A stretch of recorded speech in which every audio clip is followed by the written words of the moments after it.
Thank you very much. No problem. You know,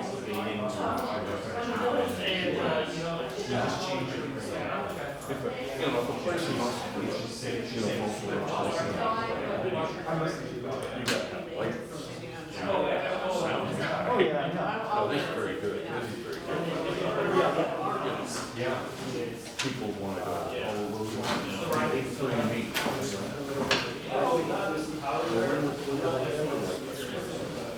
Right. Yeah, no. All right, I'll let you do it.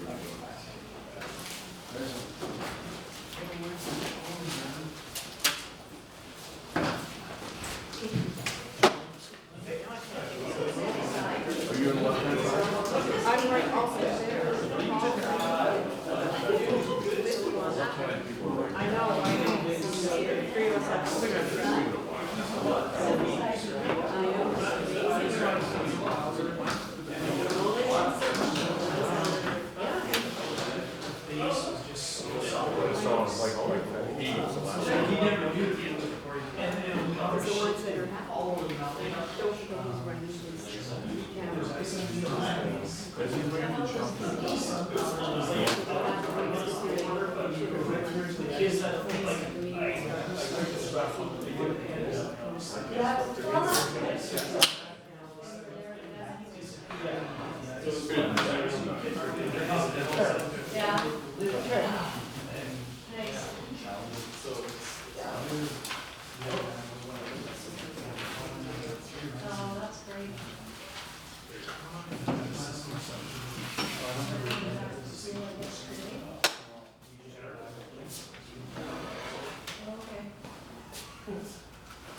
I'm gonna read this first.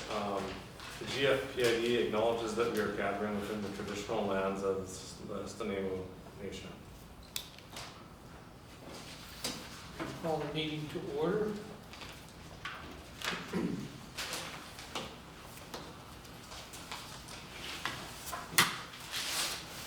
On the agenda, the first item is the adoption of the December 4th, 2024 meeting minutes.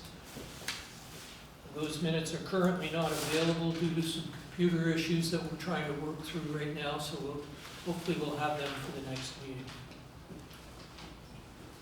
Committee reports. Communications Committee, Diana or Ray, whoever wants to start. Okay, just As you can see, we're filming here on the iPhone, and it will be put up on our website. The website will remind the public that it will be available for 4 months, each video of each meeting. Then archived. We'll explain on the website what that means. And just reminding the public that the video will always be focused on the trustees only. Remind them that audio is always permitted, it has been, and that links will be available for the public to go to past meetings. So that's what we've been working on since the last meeting.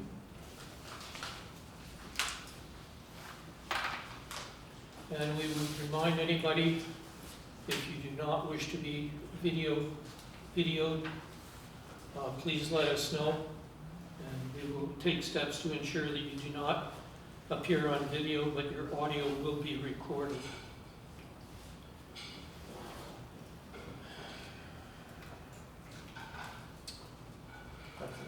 Fire Chief Operational Report. All right, thank you.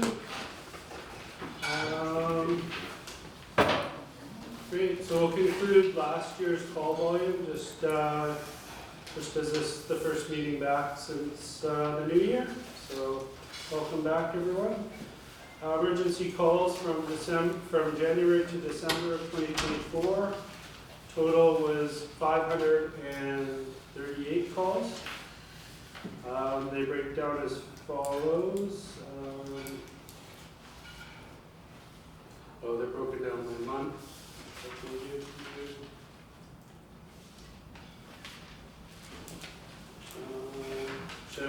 I'm not going to report on how they break down today, but I'll get into January's report. Emergency calls for January 3rd. Emergency calls for January. Total of 24. They break down as follows: 1 burn complaint, 1 chimney fire, 1 miscellaneous, 1 alarms activated, 1 public assist, 16 first responder, and 4 lift assist.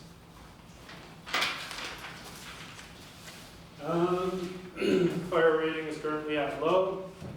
Campfires and burn barrels are allowed, but category 2 and 3 burn piles require a burn permit. And we are currently approving burn permits by inspection.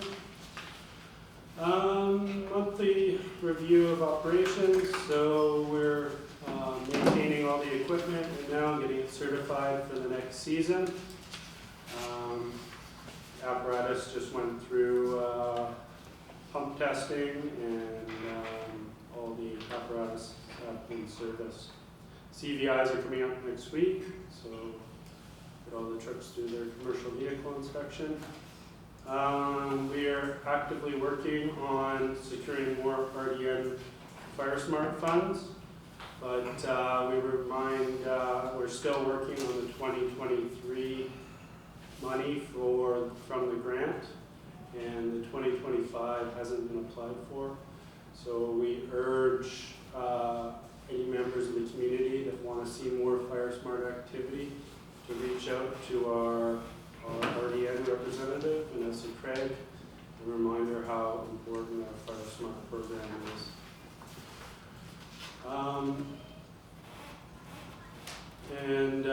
Current projects that are going on, a big thanks to the Lions Club. They installed a hand railing at the front door, provide better access. And the burn building upgrades are underway and pretty well complete. Some minor upgrades will be taking place over the next couple months.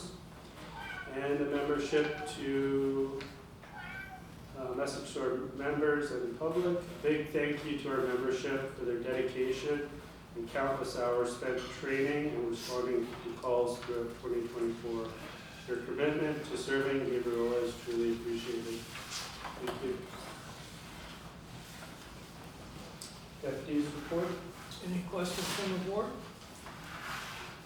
Thank you. Over to the deputy. So in January, we did, for our medical practice, on January 7th, we did patient care review, and we also worked on chapter 4 review of radio communications. That was led by Captain Vandal. On January 14th, we did fire, cause, and origin. That was led by Captain Goodall. January 21st, we did hazmat, which was led by Captain Vandal, Lieutenant Manning. And then we did firefighter health and safety. I did a presentation on cancer in the fire service. And then also we did platoon check-ins. And on February 4th, yesterday, we did rapid intervention training and EMR review. February 11th, we're doing EVO, emergency vehicle operations training, pumps and pumping. On the 18th, we're doing review of portable fire extinguishers. February 25th, we're doing platoon training and thermal image in camera review. On January 10th, Chief Sprogus and firefighter Baker did critical incident stress management training for the day. And then also coming up for Lieutenant Knight and firefighter Wolkoff, on May 2nd, they're also going to do CISM, critical incident stress management training. Our Fire Smart coordinator, Carol, will be attending the Wildfire Resiliency and Training Summit from April 14th to 16th. And there's also a possible engine boss course coming up in Nanaimo for our crews. That's my training report. Any questions? Yeah. I just noticed that, I hate to be nitpicky, but your report says 2024, February 5th, 2024. Okay, yeah. I'll correct that. I just thought, because you'll probably use the same template, you know, those people. Yeah. This is actually for both of you. I had read in the paper, in the Sounder, I think it was last week, there was an indication that there was discussion around the fact that there's 1,100 new homes required and needed on Beeville Island in order to accommodate everybody that can live here, which made me go, ooh, how does that affect us in terms of being prepared and moving ahead with budgeting and stuff for the fire hall, just so that it's on our radar. I'm thinking about where we would move and how we would have to plan and prepare for an additional $1,100 houses and homes, and what that does to the density and the workload that would fall on you guys. So I just wanted to make sure that you guys help us figure out what we need to do on in those areas. And then I saw that down in Victoria area that they were downloading the fee for 911 onto the taxpayers directly. And that is a 2.5% increase in their taxes to cover 911. And I wanted to clarify that ours is covered already through the RDN. Is that correct? I believe our 911 is covered through the RDN. So we wouldn't be surprised to find out at some point that we suddenly have an additional tax increase because suddenly we have to pay for 911 the way they are now having to pay for 911. Is there, I guess we could be asking them to make sure, but I don't want to. Yeah, you could take that to the RDN. I'm not too sure on that. And the IT, but IT wouldn't be involved in that, it would be the RDN. Yeah. Okay. And with the density, of course, as we build population, that's obviously going to affect call volume and the cost of running a fire department. Does it affect equipment and materials as well? Like, Oh yeah, more apparatus, more equipment, more PPE, everything. Any, yes? Done? We'll get to, come to. Is there anybody here from the association? We're members of the association. You're talking about the Firefighters Association? Which, yes. Yeah. We're members of. No, I'm asking if there's a spokesman that wants to give the board any information from the association. The president is currently on vacation. Okay. All right, thanks, Chief and Deputy Chief. Under old business, we have video recordings of the meeting. I don't know who wants to introduce. Go ahead. I'd like to make a motion that we adopt the videotaping policy that we've created that's before the trustees right now. I think it's been up on the website too for a month or two. Seconder on that? Sharp, any discussion?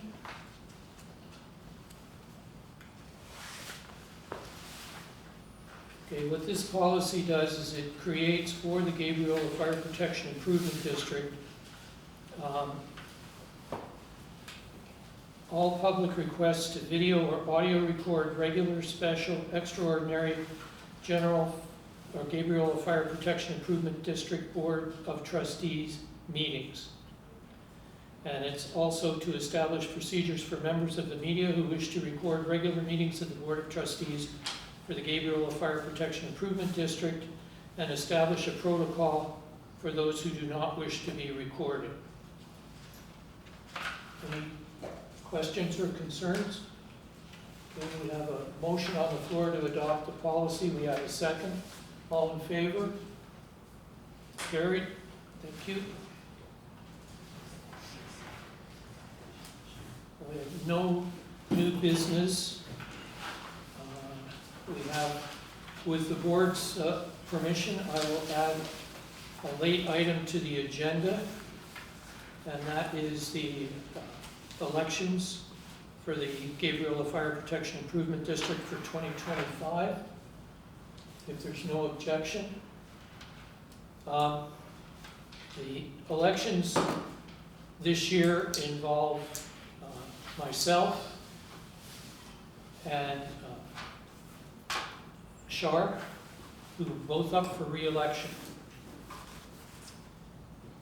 In order to avoid any real, perceived, or imagined conflict of interest, because there are requirements both under the bylaw and under the letters patent that designate responsibilities of the chair, I am asking for a motion to identify another trustee to carry out the responsibilities of the chair during the 2025 elections. Through the chair, I'm sorry? can I make a motion that Diana chair that through the election? Do you accept that? I do. Do I have a seconder for that motion? Kent? Any discussion? All in favor? I can't vote because I'm looking. Okay, thank you.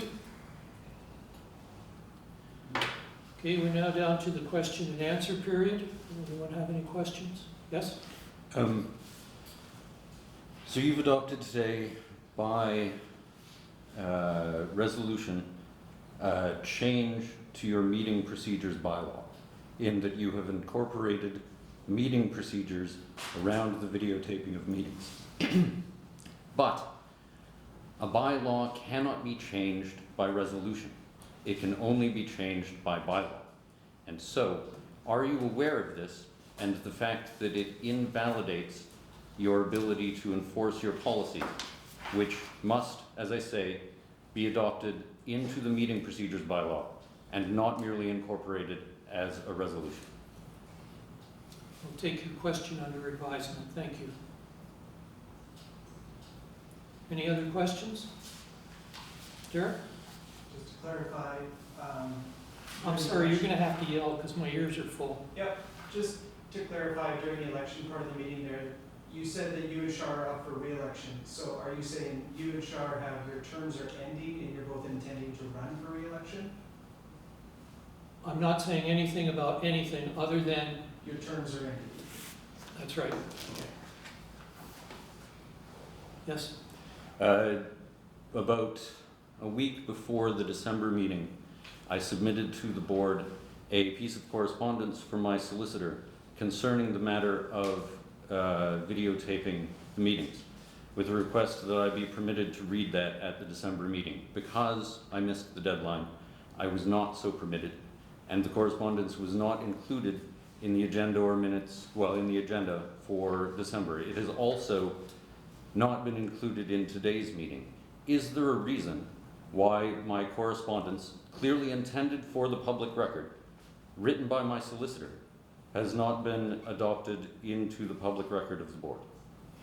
I believe that, I wasn't present at the December meeting, but I believe that was dealt with at the December meeting. You're And I incorrect. will get back to you with an answer. Okay, thank you. I would like to request here formally in the meeting that that piece of correspondence be included in the agenda for the next general meeting. Just so that there's no ambiguity, I'm making this request in public to the board as a whole, that that correspondence intended for the public be included in the public records. Thank you. Okay. Anyone have any other questions? Yes, David? When's the election? I don't believe we've set the date yet. It'll be in April, but I don't have a calendar in front of me, so I can't give you an exact date. Okay, thanks. Oliver? Yeah, it's my understanding that the corporate officer is not sitting up there with you right now. Has he been suspended, or can you speak to that at all, or is that not within the forum of this meeting? I'm sorry. I'm wondering about the corporate officer. I don't see the corporate officer up there today. That's right. Who sit there. Wondering, have they been suspended, or what's going on with the corporate officer? We're not permitted to deal with personnel issues in a public meeting. It's against the Privacy Act. If I may, without addressing any personnel issues, can you explain how the statutory duties of the corporate officer are being handled? I am not prepared, based on legal advice, to discuss any personnel issues. Period, full stop. Is there someone handling the responsibilities of the corporate officer required under the Local Government Act? I am not prepared to answer any personnel issues based on legal advice. Any other questions? Seeing and hearing none, could I get a motion, please, to move the meeting to in camera to discuss contract and personnel issues? John, seconder. Eric, any discussion? All in favor? Carried. Thank you very much, everyone. Thank you.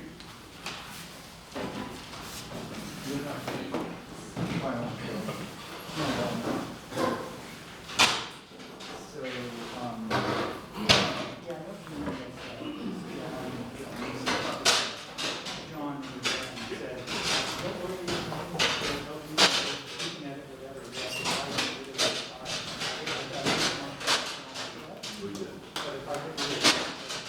Thank you, everyone.